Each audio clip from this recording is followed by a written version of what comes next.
Vamos a analizar todo este contexto con nuestro invitado. Nos acompaña a propósito desde Rusia. Cristian Lamesa está con nosotros para analizar estos primeros resultados que además son preliminares. Te recibimos, Cristian. Qué gusto que estés en Rusia Decide. Bienvenido y te pregunto, ¿cómo leemos estos primeros resultados que marcan también una lectura interesante y quizás me animaría a decir un mensaje potente a Occidente? Bueno, primero un gusto como siempre estar con ustedes y con la audiencia de Telesur. Gracias. Un verdadero honor. Y creo sinceramente que a mí me escuchaba muy atentamente el riquísimo informe que planteaban, y desde aquí, desde Moscú, pude ver cómo la campaña electoral se basaba a nivel estatal en un par de puntos que me parecen centrales. Uno, el votar por Rusia, ¿no? O sea, una elección central, creo histórica, diría yo, la de estos últimos 3 días, en la cual la importancia era el voto por Rusia, por el país.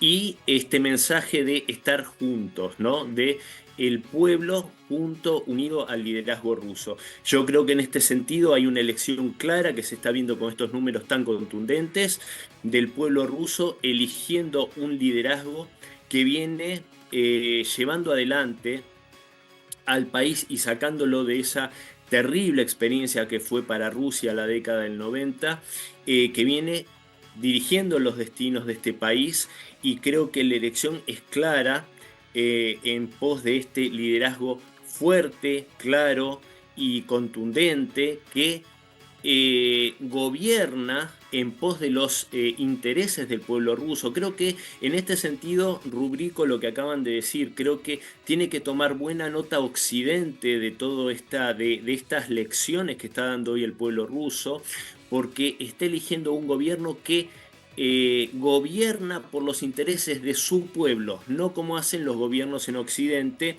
Y en este sentido, o en la mayoría de los países occidentales, creo que también se está viendo una democracia auténtica, a diferencia de lo que podemos ver también, como decía, en Occidente, estas ficciones democráticas que están enmascarando realmente los intereses de las corporaciones, que son las que gobiernan tras candidatos a su medida. Y por último, para cerrar, me parece que esta elección, que fue tan saboteada también, buscando actos terroristas, ataques en las fronteras, en la zona de Belgorod, de Kursk, por parte de los saboteadores ucranianos, algunos intentando sabotear las elecciones, ya sea con esto de echar tinta en las urnas, etcétera. Creo que contrasta fuertemente este ejercicio democrático que se dio en estos últimos 3 días en Rusia con esa falta de democracia por parte del régimen de Kiev, y la cual es amparada por los países occidentales. Lectura completamente distinta cuando abordamos estos resultados y lo que está pasando en Rusia. Cristian, hay cosas aquí para resaltar, y una de ellas, porque estás en suelo ruso, es preguntarte ya si el pueblo ruso le importa o le interesa lo que pasa en Occidente en relación a él. Bueno, creo que esa es una muy buena noticia para el pueblo ruso, porque, como dijo, ya acá me voy a remitir a algunas palabras de ya hace varios meses, diría prácticamente un año, del ministro de Asuntos Exteriores, Sergei Lavrov, e incluso del presidente Putin, cuando dijeron en reiteradas ocasiones que a Rusia y a los rusos sinceramente les importa poco lo que piensan de ellos en Occidente.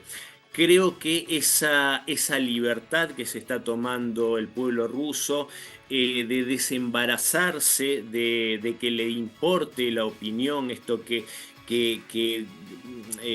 propagan los medios occidentales, perdón, respecto a las instituciones en Rusia, yo creo que es una gran noticia, y que realmente quien más pierde en este divorcio que es entre Rusia y Occidente, por supuesto que es Occidente.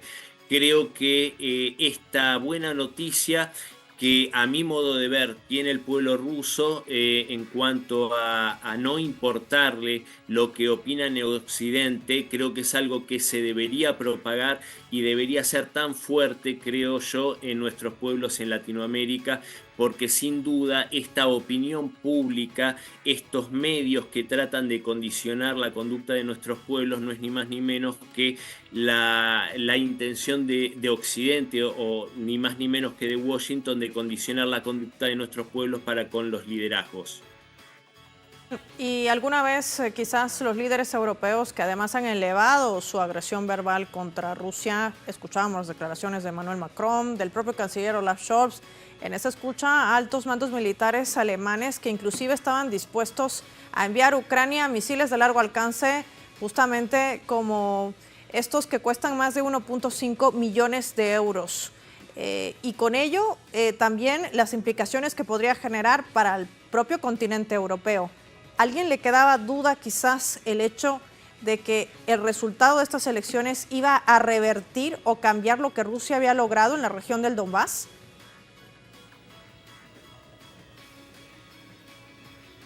A ver, yo creo que en el imaginario fantasioso de Occidente todo puede caber, sinceramente, porque han vivido en una ficción desde hace bastante tiempo, en el cual en esa ficción, si se me permite unos segundos, creían que podían vencer a Rusia, cosa que por supuesto es imposible, porque es imposible vencer a una potencia nuclear como Rusia o como Estados Unidos, dicho sea de paso.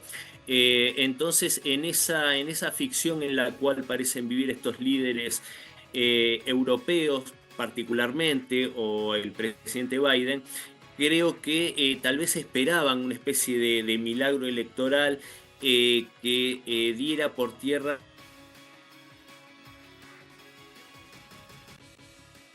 Putin.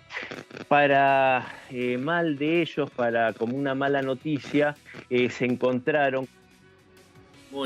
Es un pueblo que todos los 9 de mayo recuerda con alegría y con tristeza el triunfo sobre la Alemania nazi, pero digo con tristeza por ese hecho, pero con alegría por ese hecho y con tristeza por los millones de muertos que costó este triunfo. Todos los años lo viven como una certeza, porque para ellos es una certeza el sacrificio que les costó. Entonces, por supuesto que a ese pueblo doblegarlo es bastante difícil. Y por eso digo justamente que el occidente colectivo, este llamado occidente colectivo, ha vivido una ficción, y esta muestra, yo creo, de vuelta, por esto digo que es una elección histórica, porque el pueblo ruso contundentemente demostró que está al lado del presidente Putin, al lado de la defensa del pueblo del Donbass y de los demás pueblos rusos que se pretendió hacer una limpieza étnica, de hecho, contra ellos en el oriente ucraniano.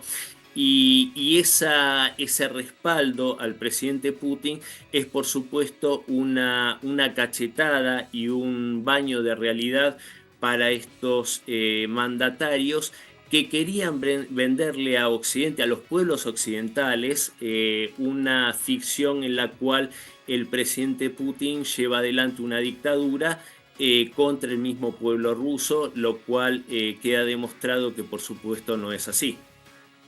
Y es que además aquí hay que sumar datos valiosos, porque de acuerdo a estos informes que brindaba la Comisión Electoral Central a través de su presidenta Ela Pazmilova, ella decía estos datos y los voy a compartir con los televidentes. 95.23% habría obtenido la República Popular de Donetsk. Putin la está liderando. Hay que sumar a la región de Lugansk, donde Putin también lidera con un 94.12%. También está Zaporille, donde Putin también está liderando con un 92.95%. Y la región de Gerson, donde Putin sigue liderando con un 88.12%.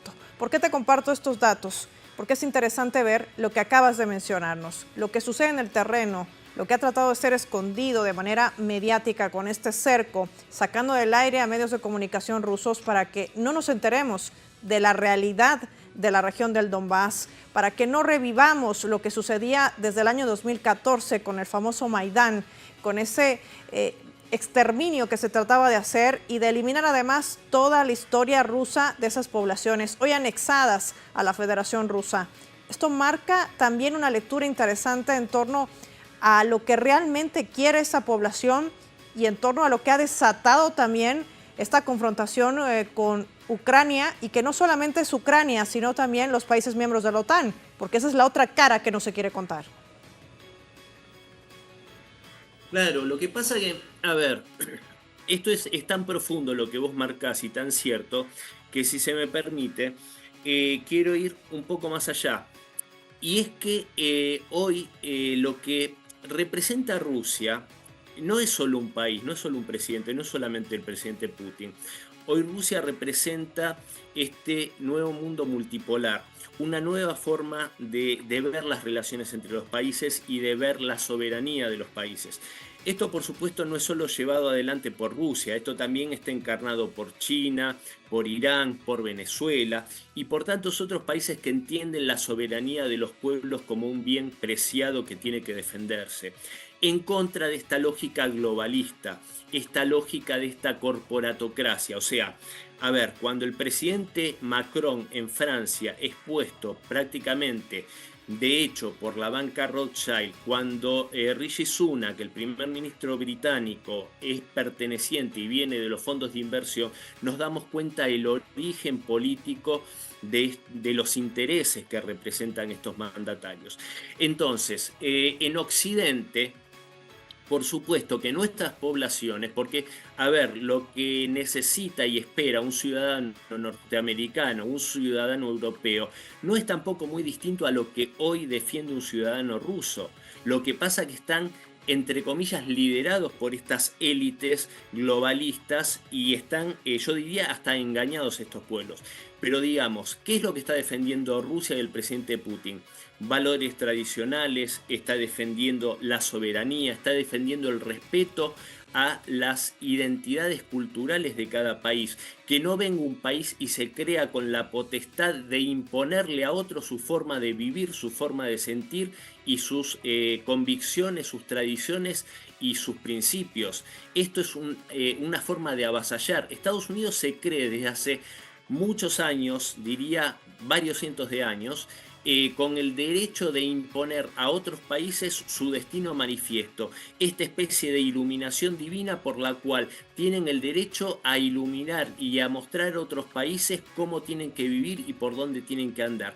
Y esto es algo que realmente no tiene ningún sentido y tienen que ser respetadas las individualidades de cada pueblo, sus tradiciones, su idiosincrasia. Entonces, esto que defiende el presidente Putin y que no es ni más ni menos que lo que quiere el pueblo ruso, por eso esto sería permítaseme la ironía, lo disruptivo, ¿no? Un presidente que defiende los ideales de quienes los votan.